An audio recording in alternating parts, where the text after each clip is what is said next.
Hey, Coach. Eric, what's going on?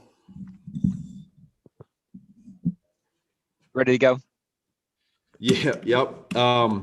So I'll get started here after going back and watching the tape. Kind of what we mentioned yesterday and what we saw was a team, and our guys that really fought to the end to be able to have it 20-0 in the fourth quarter. Was awesome. Was good to see. I think our guys just stuck together. I felt like defensively, it's really not how you want to start the game with that big play. A couple plays there, a big play to start the game, and then the score there at the start of the first half and the score at the start of the third quarter. But situationally, sudden change I thought was good, and then I thought that we really got after Matt Ryan with the pressures. Might not have had a bunch of sacks, but we got after him, and I think you could feel that with where we were there. Offensively, situationally, third down just okay. Got better there in the fourth quarter. Scoring 20 points is what we needed.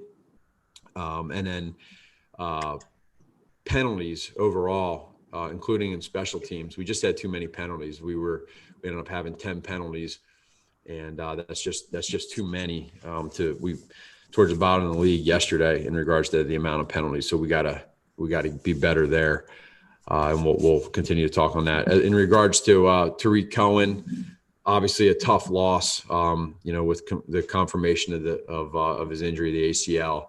I just, you love the kid and he's worked hard to get to this point, but he'll be in our corner. We'll be in his corner. And McManus has a hamstring, and we'll just see how that goes. But that's really where that's at. Obviously, I know everyone's going to have questions with the quarterbacks. We got together last night as coaches, and we talked about some stuff about where we were.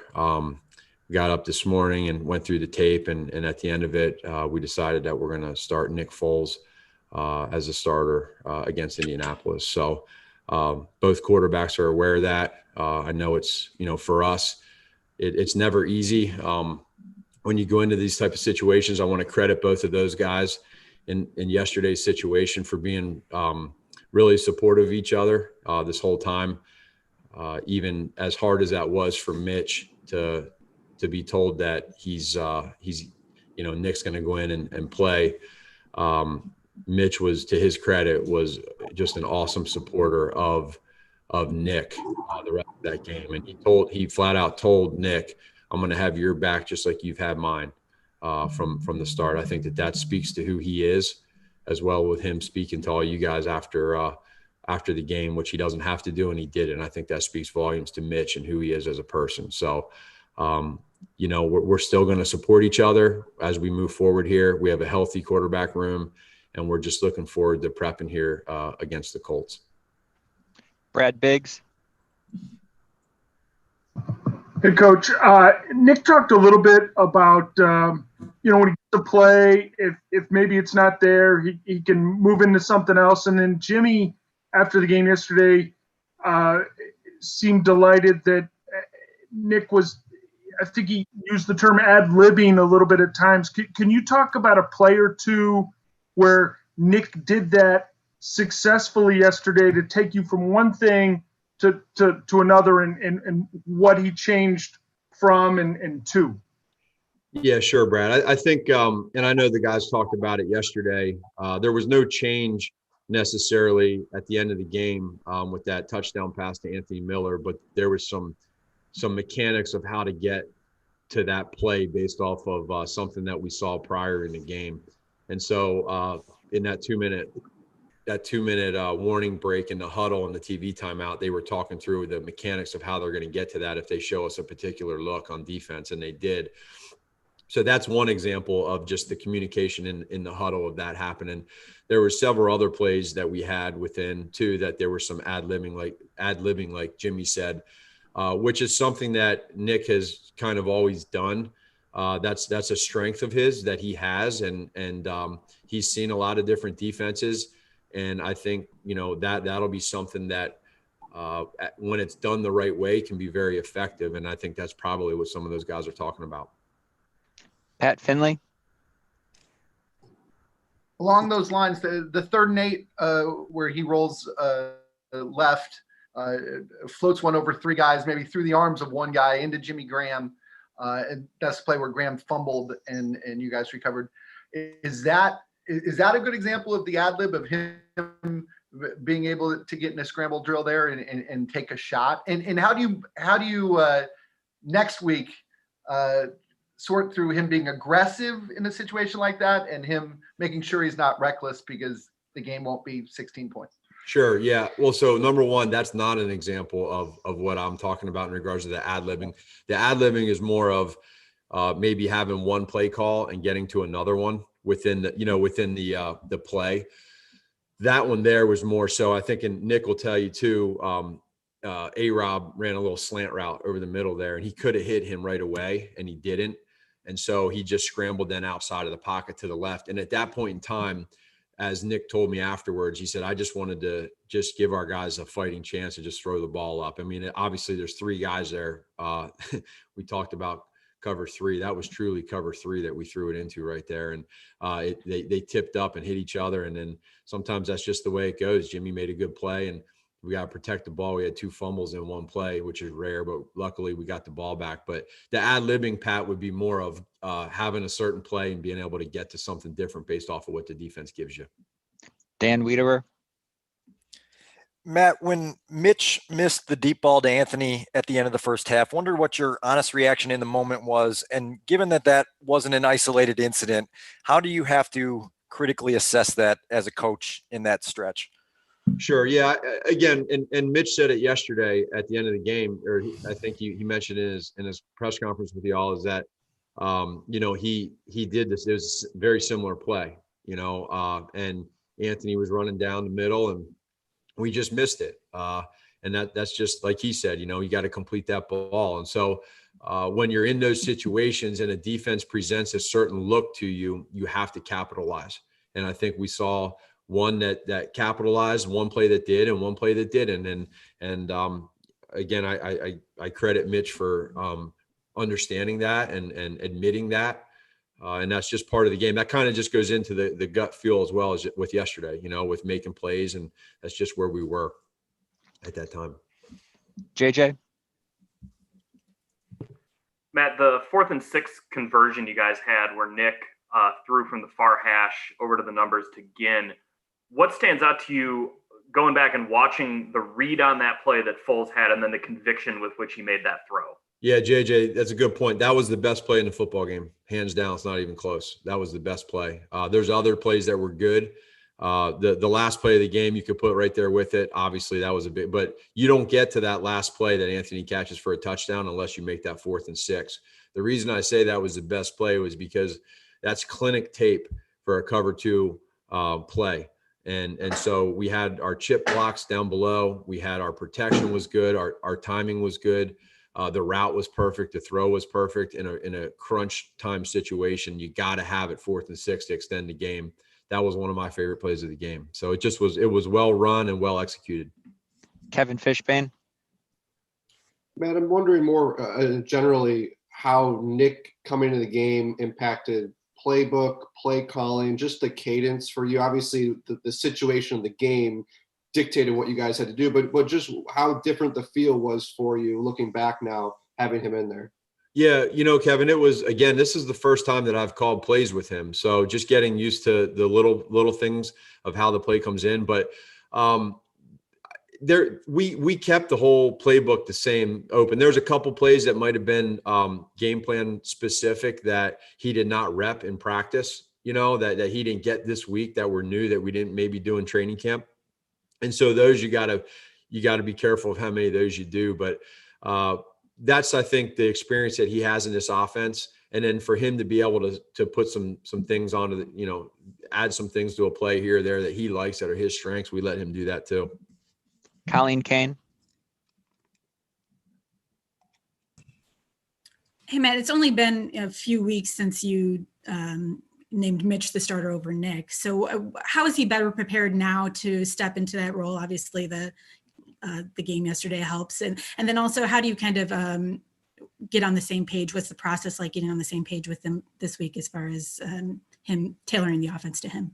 Sure. I would say that if anything, maybe it's given Nick more time to just really more than anything, maybe get to know his teammates and who players are and what their strengths are in practice. But other than that, nothing's changed a whole lot. I feel like both Nick and Mitch have done a really good job, along with Tyler Bray, at just trying to figure out, okay, the identity of our offense and who we are, and just them supporting one another. It's really cool to see how authentic Nick has been with Mitch. And I'm excited to see how they work together still. I know it's real when they talk to each other, when they help each other out, when they applaud each other, it's real. And so not a whole lot will change. We'll continue to do whatever we need to do for this offense to make it as best as it can be. Jason Leisure. Matt, I wanted to ask you a question about Trubisky and about your defense. With Trubisky, oftentimes when a player is drafted this high and it doesn't work out, there's some self-sabotage involved. It doesn't seem to be the case with Mitch. Would you say that he's done everything he could to make this work? And then with your defense, do you feel like this is going to get better and take care of itself, or is there a significant issue here? So I would say with Mitch, again, this is, and we talked about it, just the scenario that we're in. I had a good talk with both Nick and Mitch last night on the plane, and you have real talks with them, and you just talk about the scenarios and just where things are and where you're at this point. And you're always, when you end up, you look at Mitch's situation right now and you realize, okay, control what you can control, right? And yesterday, for how it went for him in that game, the only thing you control once we took you out was to be supportive of Nick, and he did that. But all I can say is that moving forward here, with both of those quarterbacks, nothing's going to change in the amount of support that we give them or the amount of support that they give each other. I can't tell you. I have no idea about the future or how things go for either quarterback. We're just trying to focus literally on Indy this week and see how that goes. But I'm faithful that they're going to handle it the right way. In regards to the defense, I feel like with our defense right now, that they are getting critical stops at critical moments, whether it's at the end of the half, end of a game, and then on third downs. We had a few yesterday that got, they kept them on the field with some late hits. But I really do like where our defense is at right now. I think 2 out of the 3 games we've been affecting the quarterback. So I think we can definitely get better, but I like where we're at. Couple more. Adam Hogue. Matt, going back to Mitch's interception, couldn't help but notice that Jimmy wasn't really looking for the pass. Did that play any role in it, or is that just the ball that shouldn't have been thrown? And then as a follow-up, this is the first time Mitch is really in the backup role since you've gotten here. What do you want to see from him now? Sure. Yeah. So on that third down play on the interception, there's a concept that we have and where you're running a shallow, and then we have an in-breaking dagger route behind it with Allen. And it's easy for all of us to be able to, sit back there and see it from bird's eye view and watch it on TV. And there's, from the quarterback's perspective, when you drop back, there's sometimes guys in your face and you have to move a little bit. And that's a play that, they zoned us out on that play, and you get an over under with the hook the curl defender. And so there's a zone read there. And I think I haven't actually gone through it yet with the quarterbacks, but I think that, he didn't feel or see that flat defender, hook the curl defender cut on the ball like that. And really, if he could have that back, he'd probably end up trying to throw the dagger out to A-Rob right behind there. But I again, until I talk to him and see what was in his face and what he felt, I can't necessarily answer that 100%. Adam Johns. Hey, Matt, to kind of focus on that gut feel you were talking about, Mitch had his own fourth quarter comeback earlier this year. So what are some of the things that maybe we can't see during the game that you're feeling, you're sensing, like maybe missed opportunities that you can only see as a play caller? And then to kind of pair that with Kevin's earlier question, does your play calling almost shift then because of that? And especially when then you make the shift to Nick Foles? Yeah, I would say, it's something where the gut feel is, almost like a momentum type deal. You realize that, okay, we have 10 points on the board. We have a final possession at the end of the second quarter to maybe go up 17-16 when it really felt like it was a lot to a little in that first half. But all that said, it was still, it was a 6-point game. And then you come back out and, situationally, our goal going into this thing was we need to be effective in the red zone. We cannot come away with field goals. And, that first drive, to have a field goal on that first drive, that field goal attempt, and then to miss it drives me nuts. I don't like that. I don't want field goals. And so you have that. We're struggling on third down. We have 10 points, and then you get to the third quarter and, we're struggling a little bit, and it's an interception. And there's just, you're down 16, and it's just, it ends up being a gut feel. You know what I mean? I can't tell you, it's what we felt at that time, what I felt. And so we went with it. And I just think that, I think that he will, the next part of the question, handling how he handles it? Is that what you said? Or is that Adam? Go ahead, Adam. It was more or less like when you get that gut feel, and then you have to make it like, does your play calling almost change the play in a sense as you feel that? And then how does the play calling change with Nick? No, the play calling doesn't. The play calling changes a little bit because you become way more one-dimensional because you're losing. The time is against you. It's very similar to Detroit. That's how the play calling changes. It doesn't change because of the quarterback. If that's what you're asking, it doesn't change for that reason. I mean, we have our plays on there that we stuck to, and you just the time right now before you know it. Now, luckily they missed. One of the biggest stops of that game was making them kick that long field goal, and the kid missed that field goal to go up 19. That was a big one there for us. So, but no, none of the play calls changed. One more, Stacey Dales. Hey, Coach. 2 questions for you. I just want to clarify, you don't know who the starting quarterback will be beyond this week. Am I clear on that? Is the first question. And then the second question, your offensive line, the improvements there just seem to be improved lines in the league this year. Just some thoughts on that. Yeah. So as far as the quarterback, when I say the starter, that's with Stacey, with Nick. He's our starter moving forward. I don't know if sorry if that was unclear. Yeah. I was explaining that for this week, but that's moving forward. So not to make that unclear. And then in regards to the O-line, your question was what?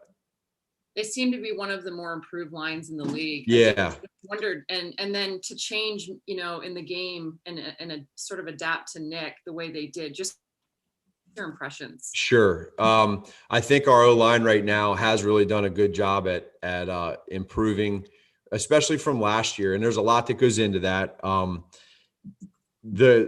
What's really neat to see, and some of the things that I think you see some of these great O-lines that they have, is even when they're off the field, just hanging out all the time together, those little things affect how you play on the field. And yesterday, there was a couple things that we saw with Atlanta that they, that were unscouted looks, and that's a part of football. And they got us on we had a few more negative runs yesterday than we've had in other games.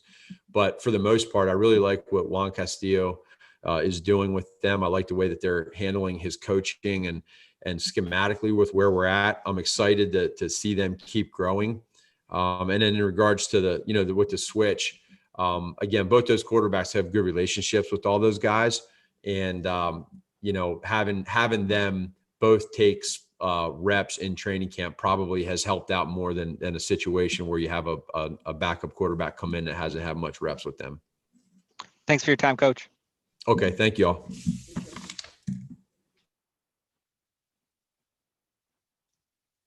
Reminder, call 1 will open back up with offensive assistants in a little bit. And I think there's 2 more defensive assistants on call 2 starting shortly. Thank you.